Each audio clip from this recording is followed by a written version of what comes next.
je voulais dire à quel point c'était compliqué de se lever le matin. Pour moi, le sommeil, c'est un sujet important à aborder, surtout en début de podcast, parce que le sommeil, c'est la base de tout. Et si on peut parler de sommeil, je peux donner mon exemple personnel. C'est-à-dire que je suis quelqu'un qui, en hiver, a 2 voix qui résonnent dans sa tête. Tu as la première voix, celle de la procrastination, celle qui va te dire que bon, tu as encore 1 heure où tu peux récupérer du sommeil en plus. Si tu vas pas à la salle, tu peux dormir plus. Tu peux aller un peu plus tard au boulot, c'est pas grave, personne t'en voudra, etc. C'est la mauvaise voie que j'essaie d'éviter au maximum. Mais j'ai la deuxième voie, celle que j'ai travaillée année après année.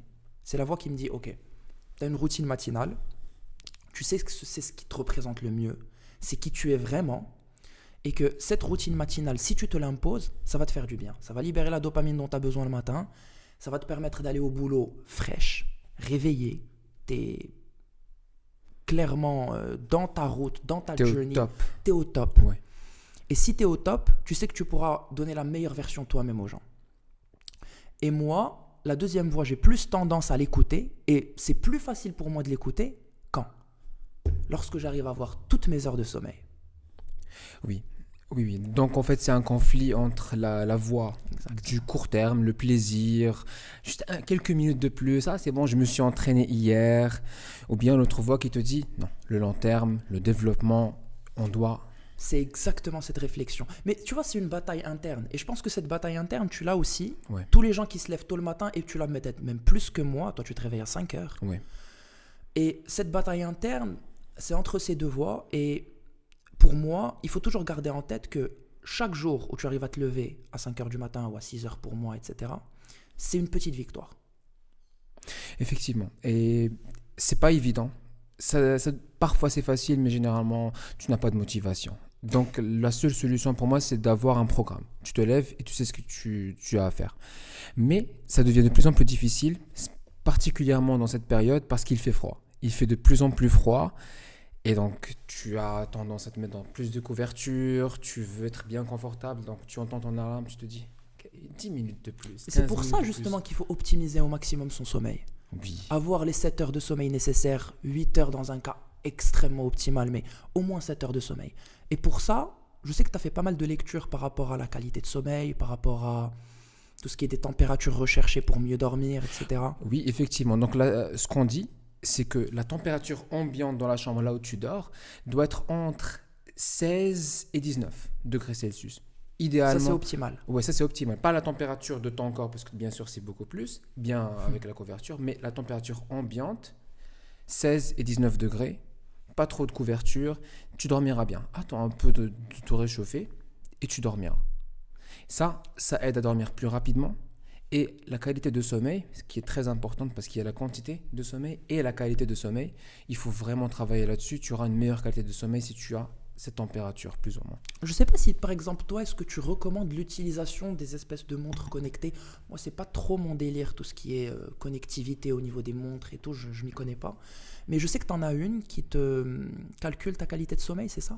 Elle prend des mesures sur... en fait, il y a le cycle de sommeil. Tu as REM, tu as Light Sleep, tu as Deep Sleep. Donc, tu as toutes les phases du sommeil qui doivent être répétées tel ou tel nombre de fois. Et il te donne un score au final. Un score sur 100. Par exemple, si tu as 60 sur 100, 50 sur 100, dis-toi, tu n'as pas bien dormi, tu dois faire quelques efforts. Qu'est-ce que tu as fait avant de dormir ? Qu'est-ce que tu as mangé ? Est-ce que tu as des cauchemars ? Ta santé mentale ? Il faut prendre toutes ces choses en considération. Donc, ça m'aide. Et ça donc aussi prendre en considération, par exemple, le fait de faire des siestes en journée. Ce n'est pas quelque chose que je fais, mais est-ce que c'est quelque chose que peut-être quelqu'un qui s'y connaît en sommeil va devoir recommander ? Généralement, un expert ne va pas recommander une sieste, sauf si tu en as vraiment besoin. Par exemple, tu as un manque de sommeil, on va te dire, ok, prends une sieste. Mais si, par exemple, tu viens à la maison, tu te dis, ok, je vais prendre une sieste 1 heure à 2 heures, c'est pas si bon que ça. Généralement, il faut faire pas plus de 20 minutes. Parce que moi, je pose la question parce que tu vois, chez nous, au Maroc, c'est très connu le Maghreb. Comme quoi, après avoir déjeuné, tu fais une sieste. Dès que la sieste, il y a le samedi après-midi, il y a le dimanche après-midi, ou quand tu es en famille, tout le monde va aller dormir, gratter quelques heures en sommeil en plus. Mais est-ce que cette sieste ne va pas juste impacter ou retarder ton sommeil le soir, si c'est une sieste un peu trop longue ? Mais c'est un peu comme si tu grattes. Je pense qu'il y a une citation là-dessus. Oui, justement. Il y a une citation hyper intéressante qui te dit que la sieste, c'est du sommeil que l'on rend au matin mais aussi que l'on emprunte au soir. Effectivement. Donc tu grattes, tu voles un peu de sommeil du soir. Donc, en mon expérience, avant je prenais beaucoup de siestes, 1 heure, 2 heures, même les gens que je connais. Ça rend le sommeil beaucoup plus difficile. Par exemple, tu dors d'habitude à 11 heures, peut-être à minuit, voilà, tu es jeune. Tu dormiras à 2 heures du matin, à 3 heures, tu prends ton téléphone de temps à autre et tu n'arrives pas à dormir. Généralement, c'est une spirale en fait. Le téléphone, c'est un sujet à part. On va le garder pour une prochaine fois parce que avoir son téléphone avant de dormir, c'est quelque chose qui est tellement dangereux pour le corps humain qu'on en parlera plus en détail la prochaine fois. Moi, je voulais aller vers une direction où j'allais te parler de gratitude parce que le sommeil, c'est lié au réveil. Et au réveil, il faut avoir la gratitude de se dire, ok, je me suis levé. Voilà. Je me suis levé. Exactement. On va démarrer une nouvelle journée. Ouais. Et j'essaye de me motiver un peu avec cette phrase en me disant que le fait que je me lève, ça surpasse n'importe quelle autre chose ou n'importe quelle autre réussite financière que je peux créer dans la vie. J'ai souvent cet exemple que j'avais entendu une fois sur les réseaux et que j'avais gardé un peu en tête tout le temps. Ah ouais? C'est une question simple. Si par exemple je venais à t'offrir une somme d'argent très élevée, comme des centaines de millions de dirhams par exemple, ou de centimes ou d'euros, quoi que ce soit. D'accord. Une quantité d'argent extrême. Je pense que n'importe quel être humain sensé déciderait de la prendre. Mais si je devais te dire simplement que dans 1 heure, tu as cette quantité d'argent, mais que tu ne pourras pas te lever le lendemain, est-ce que tu la prendras quand même? Non, je ne la prendrai pas. Personne ne la prendra. Et le fait de ne pas la prendre, ça prouve une chose très simple. C'est une déduction hyper simple à avoir que juste le fait que tu puisses te lever le matin, être là pour tes proches, avoir ta routine du matin, juste ce simple fait-là, oui, surpasse n'importe quelle quantité d'argent que tu peux avoir ou qu'on peut te donner dans ta vie. Mais aussi la gratitude du temps qu'on a sur Terre. On a tous un temps prédéfini. Que tu sois croyant ou pas, c'est pas la question. Mais on sait tous qu'à un moment donné, ça sera terminé. Qu'on aura fait notre temps sur Terre, qu'on aura pour certains et pas pour d'autres peut-être eu des enfants, qu'on aura développé des biens, qu'on aura créé des empires, bref, qu'on aura fait ce qu'on a à faire sur Terre. Et quand tu as la mentalité de comprendre que dans 100 ans, qui que ce soit dans ta famille n'aura aucune information sur toi, ni aucun souvenir sur toi, la seule chose qui peut t'arriver en grandissant, c'est d'avoir le regret de ne pas avoir fait ce que tu voulais faire dans ta vie. Tu n'as pas pris de risque. Généralement, on ne regrette pas ce que nous avons fait, nous regrettons plus ce que nous n'avons pas fait. Je n'ai pas eu le courage de faire tel ou tel risque, tel ou tel projet, telle ou telle action. C'est bien pour moi qu'on aborde ça dès le début, l'épisode 1 du podcast, parce que au moment de se lancer, toi et moi, on est passé par cette étape où il fallait décider de, ok, quand est-ce que on va y aller? Quand est-ce qu'on va commencer ce qu'on fait sur les réseaux, les premières vidéos qu'on a mises sur TikTok, etc. Oui. Et une fois que tu commences, tu t'exposes. Et moi, c'est cette exposition qui, au début, me laissait un peu perplexe. Oui. Parce que ça te fait sortir ta zone de confort. C'est pas facile. C'est beaucoup plus simple que de laisser un commentaire négatif par rapport à la vidéo de quelqu'un.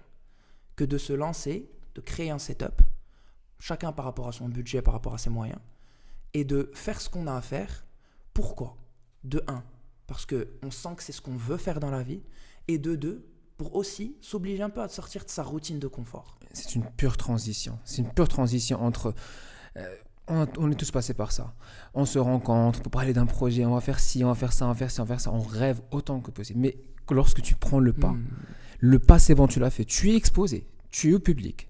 Moi, j'ai une question que j'aimerais bien qu'on discute. Avec plaisir. C'est une question sympa, c'est en lien avec ça, avec le changement et surtout avec la routine. Ouais.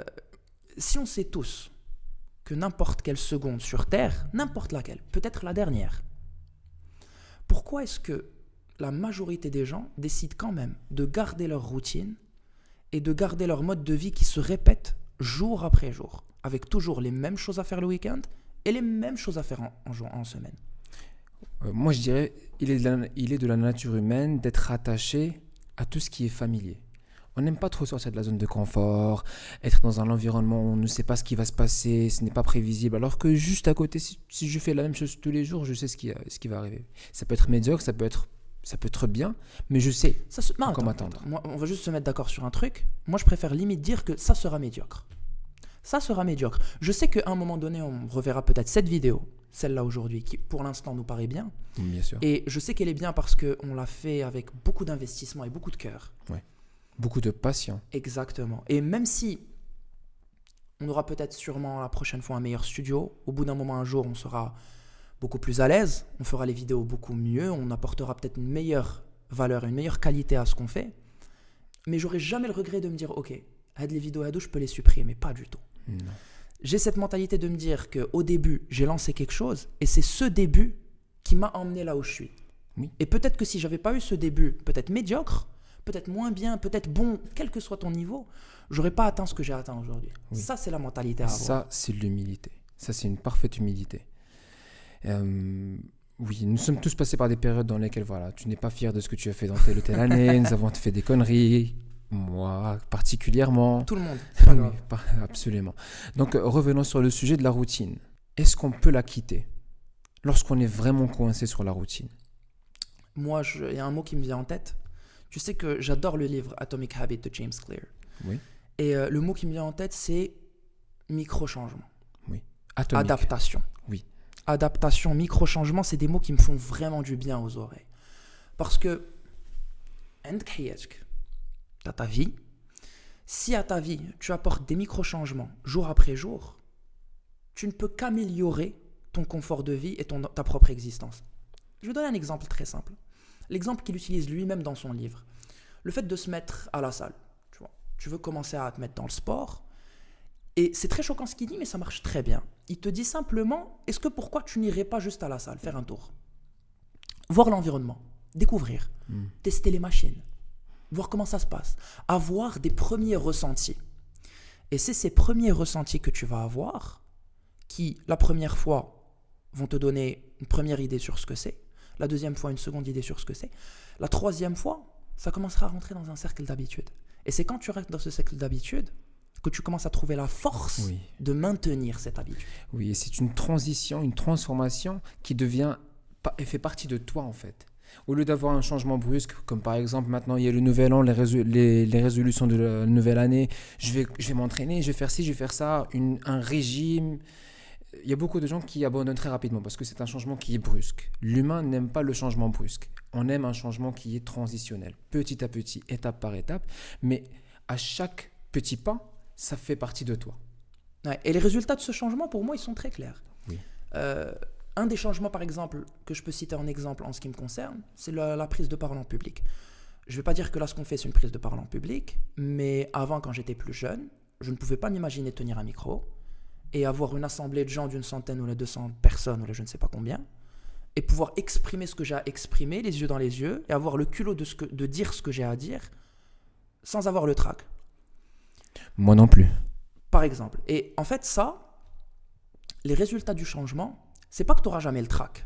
C'est ça le concept que les gens doivent comprendre. C'est que tu arrives à trouver une meilleure adaptation à ton trac, un meilleur contrôle à ton trac. Et c'est ça l'avantage avec la routine, c'est que quand tu en sors, tu arrives à mieux contrôler ta vie, à mieux adapter ta vie pour atteindre tes objectifs. Oui, j'aime beaucoup ce que tu as dit. Donc, c'est le même défi, mais tu deviens plus fort. La conversation, elle change. La perception des choses que tu as, elle change. Donc, tout comme au début, tu avais mentionné le sommeil, c'est une conversation que tu as avec toi-même. Aujourd'hui, tu vas te dire, ok, mais si je me repose un petit peu plus. Demain, tu te dis, non, je dois faire ci, je dois faire ça. C'est la discussion qui change la perception. Donc, effectivement, pour la routine, la changer petit à petit. Pour quitter la routine, une routine qui fait de toi quelqu'un de, comme tu as dit, médiocre, il faut développer une nouvelle routine avec ses habitudes du style de Atomic Habits de James Clear, des micro-changements, tiny changes, remarkable results. Et tu sais, pour un premier podcast, donner une anecdote qui nous concerne tous les deux, parce que je sens ce besoin un petit peu de me rapprocher des gens et de leur exprimer un petit peu comment je vis.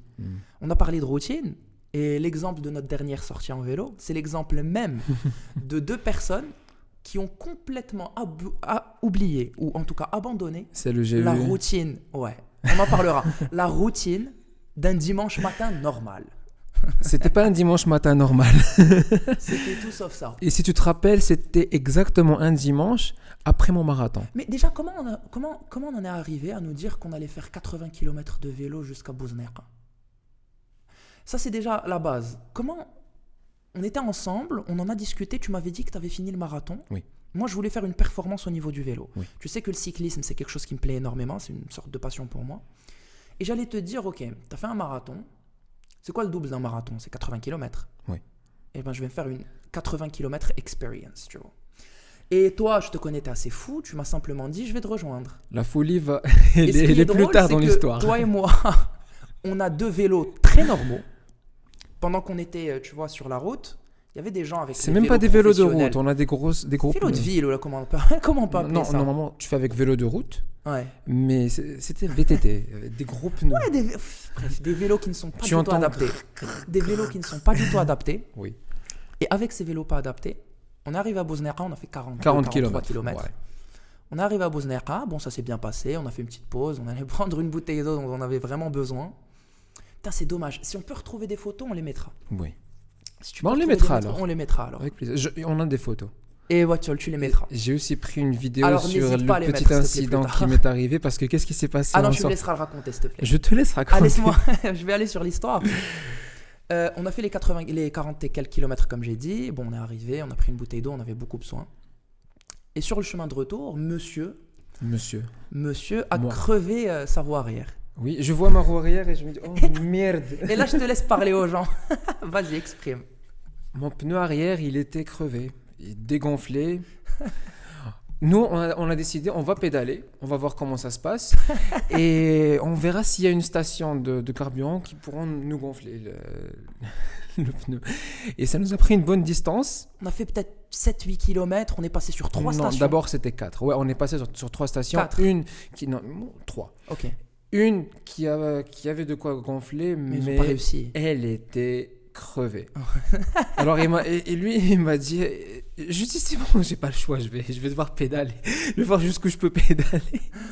Il m'a dit, toi, si tu es est-ce que tu es assez fou pour pédaler avec un pneu comme ça? Et lui, il partait doucement, il voulait aller beaucoup plus vite. Moi, En fait, c'était même pas ça le problème. C'est que moi, je te connais, je sais que tu es assez fou pour pédaler avec un pneu crevé et faire 45 km de vélo. Moi, ce que je m'étais dit, c'est que, ok, si on fait ça, on en a pour 5 heures. On en avait pour 5 heures. Je t'avais proposé d'appeler mon frère pour qu'il passe nous chercher. On a appelé mon frère pour qu'il passe nous chercher. Et pendant qu'on allait vers le point de rendez-vous avec mon frère, je m'étais dit, bon, je viens de faire 50 km, moi j'ai encore les jambes pour faire plus. Oui. Et j'étais sorti pour faire les 80 km. Toi, tu es un sportif, tu vas me comprendre. L'esprit sportif, ouais. Tu as compris quand je t'ai dit, Bien Hassan, sûr. est-ce que tu m'autorises à y aller sans toi? Je pouvais même pas lui en vouloir. T'étais en fait. derrière, t'étais en train de pousser, tu m'as dit, Sire, vas-y, barre-toi. Je peux pas lui en vouloir. Il veut le dépassement, il veut le challenge. Et du coup, je me suis retrouvé à te laisser mon téléphone parce qu'il y avait le numéro de mon frère, etc. Ouais.